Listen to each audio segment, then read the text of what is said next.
అక్క నాకు మాత్రం ఎందుకు కనిపిస్తుంది అని బాగా ఆలోచిస్తూ ఉంటుంది. ఇంకా అప్పుడే ఆరు, ఏంటి గుప్తా గారు నన్ను ఎందుకు లాక్కొచ్చేశారు, నా చెల్లి ఎందుకు కళ్ళు తిరిగి పడిపోయిందో నేను తెలుసుకోవాలి కదా అని ఆరు అడుగుతూ ఉంటుంది. అది కాదు బాలిక అని గుప్తా గారు చెప్తూ ఉంటే, అసలు ఏమైందో గుప్తా గారు మీరైనా చెప్పండి, మా చెల్లెలు ఎందుకు పడిపోయింది చెప్పండి అని ఆరు అడుగుతూ ఉంటుంది. నీకు ఎలా చెప్పాలి బాలిక, నీ సహోదరి నీ చిత్రపటంని వీక్షించినది, నువ్వు ఆ విషయం తెలుసుకుంటే చాలా బాధపడతావు. ఇది విధికే నేను వదిలేస్తున్నాను. నీ చిత్రపటాన్ని చూసిన ఈ నీ సహోదరి ఎలాగో నీకు ఎదురుపడే ధైర్య సాహసాలు చెయ్యదు కాబట్టి నీరసించి పడిపోయినదని నీకు అబద్ధం చెప్తాను అని గుప్తా గారు మనసులో అనుకుంటూ ఉంటే, నేనే తెలుసుకుంటాను అని అప్పుడే ఆరు అక్కడికి నుండి వెళ్ళిపోయి ఉంటుంది. ఎక్కడికి వెళ్ళింది బాలిక, బాలిక ఆగుము అని గుప్తా గారు పరుగులు పెడుతూ వస్తూ ఉంటారు. అప్పుడే ఆరు లోపలికి వెళ్తూ ఉంటే మనోహరి గుమ్మం దగ్గరే నిలబడి ఉంటుంది. బాగి లాన్లో నిలబడి ఉండడంతో అది గమనించిన ఆరు బాగి అంటూ పరుగులు పెడుతూ వస్తూ ఉంటే, ఆగుం బాలిక ఆగుము అని గుప్తా గారు వెనకాలే పరుగులు పెడుతూ వస్తూ ఉంటారు. ఇక అప్పుడే ఆరు బాగి అని పిలవగానే బాగి ముఖం చూడకుండానే చాలా టెన్షన్ పడుతూ భయపడిపోతూ ఉంటుంది. బాగి ఏమైంది, రాత్రి ఎందుకు కళ్ళు తిరిగి పడిపోయావంట, స్పృహ కోల్పోయావంట, ఏమైంది బాగి చెప్పు అని ఆరు అడుగుతూ ఉంటుంది. బాగి వెనక్కి తిరగకుండా అలాగే టెన్షన్ పడుతూ ఉంటుంది. ఇటు తిరుగు బాగి, నాకు చెప్పు, నాతో మాట్లాడు బాగి అని ఆరు పిలుస్తూ ఉండడంతో బాగి మెల్లగా భయపడిపోతూ ఆరు వైపు చూస్తూ ఉంటుంది. చెప్పు బాగి, ఎందుకు కళ్ళు తిరిగి పడిపోయావు, ఒంట్లో బాగోలేదా చెప్పు బాగి అని ఆరు అడుగుతూ ఉంటుంది. ఇక ఇదంతా గమనిస్తున్న మనోహరి, బాగి ఏంటి అలా చూస్తోంది, కొంప తీసి ఆరు ఇక్కడికి వచ్చిందా, ఆరునే చూస్తోందా అని మనోహరి అనుకుంటూ ఉంటుంది. ఏమైంది బాగి, ఎందుకు నన్ను దయ్యాన్ని చూసినట్లు చూస్తున్నావు, మాట్లాడవేంటి చెప్పు బాగి చెప్పు అని ఆరు అడుగుతూ ఉంటే బాగి ఒక్క మాట కూడా మాట్లాడకుండా చాలా టెన్షన్ పడుతూ అలాగే చూస్తూ నిలబడి ఉంటుంది. అప్పుడే రాతోడు అక్కడికి వచ్చి, మిస్సమ్మ మిమ్మల్ని సార్ పిలుస్తున్నారు, ఏంటి మిస్సమ్మ ఎప్పుడు చూసినా నువ్వు లాన్లో ఇక్కడే నిలబడి ఉంటున్నావు, కొంప తీసి ఆ పక్కింటావిడ మళ్ళీ వచ్చిందా ఏంటి అని రాతోడ్ అడుగుతూ ఉంటాడు. ఏది ఎక్కడావిడ, ఎక్కడ కనిపించట్లేదేంటి, రాలేదా అని రాతోడ్ అడుగుతూ ఉంటే అప్పుడే రాతోడ్ వైపు చూస్తున్న బాగి ఆరు ఎక్కడా అని చూస్తూ ఉంటుంది. అయితే గుప్తా గారు ఆరు బాగి దగ్గర నుండి పక్కకు వచ్చేసి కార్ పక్కగా దాక్కొని ఉంటారు. ఎక్కడా అన్నట్లుగా బాగి చుట్టూ చూసుకుంటూ ఉంటుంది. ఏంటి మిస్సమ్మ ఎక్కడా లేదా, నువ్వు మాట్లాడట్లేదా, సరే రా మిస్సమ్మ సార్ పిలుస్తున్నారు కదా రా అని రాతోడు పిలవడంతో సరే అంటూ బాగి దిక్కులు చూస్తూ రాతోడుతో వెళ్తూ ఉంటుంది.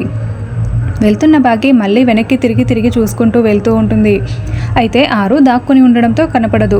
ఖచ్చితంగా ఆరు ఇక్కడికి వచ్చే ఉంటుంది, అసలు ఏం జరుగుతుందో కూడా అర్థం కావటం లేదే అని మనోహరి అనుకుంటూ ఉంటుంది. ఇక అమర్ యూనిఫామ్ వేసుకొని అద్దంలో చూసుకుంటూ తల దువ్వుకుంటూ ఉంటాడు. బాగి నా పర్స్ తీసుకురా అని అమర్ చెప్తూ ఉంటాడు. బాగి నిన్నే అడుగుతున్నది, నా పర్స్ తీసుకొస్తావా అని అమర్ అంటూ ఉంటాడు. అలాగేనండి అని బాగి పర్స్కి బదులుగా వాచ్ తీసుకొచ్చి ఇస్తూ ఉంటుంది. ఏమైంది బాగి, ఆర్ యు ఆల్ రైట్, నేను పర్స్ అడిగితే వాచ్ తీసుకొచ్చావు అని అమర్ అడుగుతూ ఉంటాడు. సారీ అండి అని మళ్ళీ పర్స్ ఇస్తుంది. బాగి ఏం ఆలోచిస్తున్నావు, అసలు నైట్ ఆ రూమ్లోకి ఎందుకు వెళ్ళావు, ఎందుకు కళ్ళు తిరిగి పడిపోయావు అని అమర్ అడుగుతూ ఉంటాడు. ఇంకా నేను ఈయనకి చెప్తే ఈయన నమ్ముతాడా, అసలు చెప్పొచ్చా అని బాగి మనసులో అనుకుంటూ టెన్షన్ పడుతూ ఉంటే, నిన్నే బాగి చెప్పు అని అమర్ మళ్ళీ అడుగుతూ ఉంటాడు. అంటే నైట్ నేను గదిలో అక్క బయట ఆవిడ అని బాగి నసుగుతూ ఉంటుంది. బాగి కొంచెం క్లారిటీగా చెప్తావా అని అమర్ అంటూ ఉంటే, అబ్బే ఏం లేదండి అని బాగి అంటుంది. సరే త్వరగా రెడీ అవ్వు, హాస్పిటల్కి వెళ్దాం అని అమర్ అంటూ ఉంటాడు. అయ్యో హాస్పిటల్కి ఏం అవసరం లేదండి, నాకు హెల్త్ ప్రాబ్లం ఏమీ కాదు అని బాగి అంటూ ఉంటుంది. నిన్ను చూస్తుంటేనే ఏదో బాగోలేనట్లు అనిపిస్తుంది కదా బాగి, వెళ్దామని అమర్ అంటూ ఉంటాడు.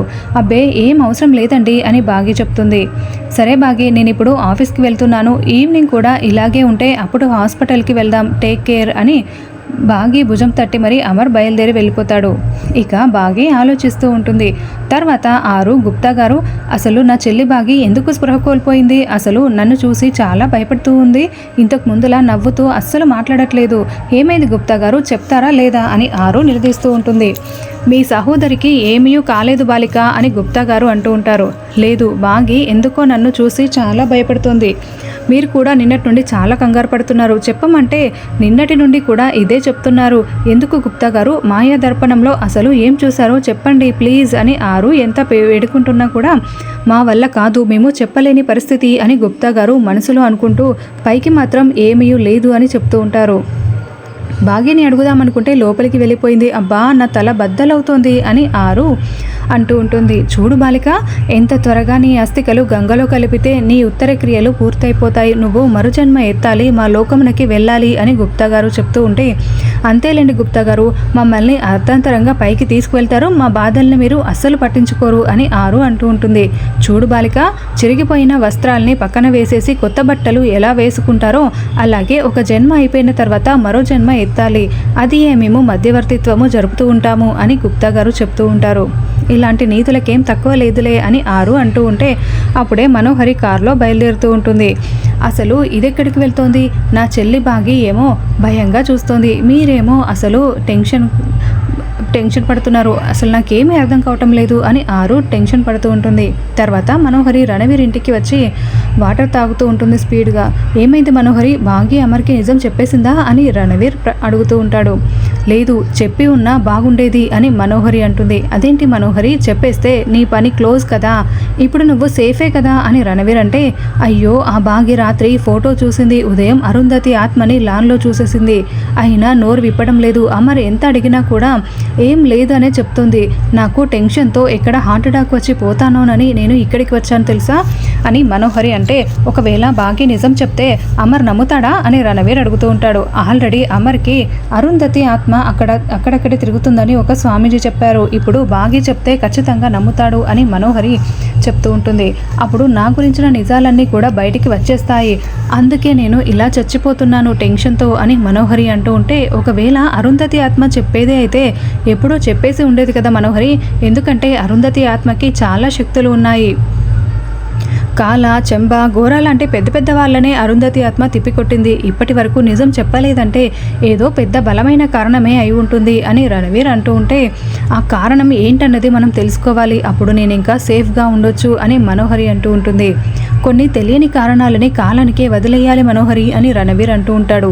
ఒకవైపు ఆ సరస్వతి ఏమో బాగీకి నిజం చెప్పి చచ్చింది, తను అరుంధతి ఆత్మతో మాట్లాడుతున్నానని నిజం తెలిసి బాగి సైలెంట్గా ఉంది, నాకు నరాలు తెగిపోతున్నాయి అని మనోహరి అంటూ ఉంటే, చూడు మనోహరి, అయినా కూడా బాగి నిజం చెప్పలేదంటే బలమైన కారణం అయి ఉంటుంది, అంతవరకు నువ్వు సేఫ్, టెన్షన్ పడకు అని రణవీర్ ధైర్యం చెప్తూ ఉంటాడు. సరే, కాలమే దీనికి ఎలాంటి సమాధానం చెప్తుందో నేను వేచి చూస్తాను, అంతకు మించి చేసేదేమీ లేదు కదా అని మనోహరి అంటూ ఉంటుంది. అంతే అంతే మనోహరి అని రణవీర్ చెప్తూ ఉంటాడు. తర్వాత బాగి కిటికీ దగ్గర నిల్చొని జరిగిన సంఘటనలన్నీ కూడా గుర్తు చేసుకుంటూ ఆలోచిస్తూ తల పట్టుకొని ఉంటుంది.